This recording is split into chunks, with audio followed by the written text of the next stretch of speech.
कर्मयोगी के लिए सतत कर्मशीलता आवश्यक है। हमें सदैव कर्म करते रहना चाहिए। बिना कार्य के हम एक क्षण भी नहीं रह सकते। तो फिर प्रश्न यह है कि आराम के बारे में क्या होगा। यह इस जीवन संग्राम की एक और है कर्म, जिसके तीव्र भंवर में फंसे हम लोग चक्कर काट रहे हैं, और दूसरी ओर है शांति।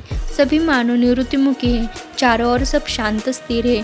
किसी प्रकार का कोलाहल नहीं, केवल प्रकृति अपने जीवों, पुष्पों और गिरी गुफाओं के साथ विराज रही है।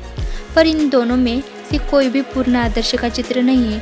यदि एक ऐसा मनुष्य जिसे एकांतवास का अभ्यास से संसार के चक्कर में घसीट लाया जाए तो उसका उसी प्रकार ध्वंस हो जाएगा जिस प्रकार समुद्र की गहराइयों में रहने वाले एक विशेष प्रकार की मछली पानी के सतह पर लाए जाते ही टुकड़े टुकड़े होकर मर जाती है, क्योंकि सतह पर पानी का वह दबाव नहीं है जिसके कारण वह जीवित रहती है। इसी प्रकार एक ऐसा मनुष्य जो सांसारिक तथा सामाजिक जीवन के कोलाहल का व्यस्त रहा है, यदि किसी शांत स्थान को ले जाया जाए तो वह क्या शांतिपूर्वक रह सकता है?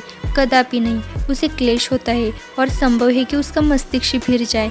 आदर्श पुरुष तो वे है जो परम शांत एवं निस्तब्धता के बीच भी तीव्र कर्म का तथा प्रबल कर्मशीलता के बीच भी मरुस्थल की शांति एवं निस्तब्धता का अनुभव करते हैं।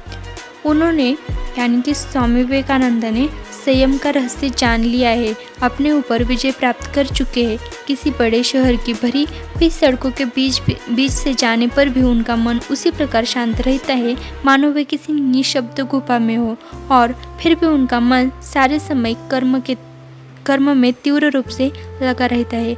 यही कर्मयोग का आदर्श है, और यदि तुमने यह प्राप्त कर लिया तो तुम्हें वास्तव में कर्म का रहस्य ज्ञात हो जाएगा।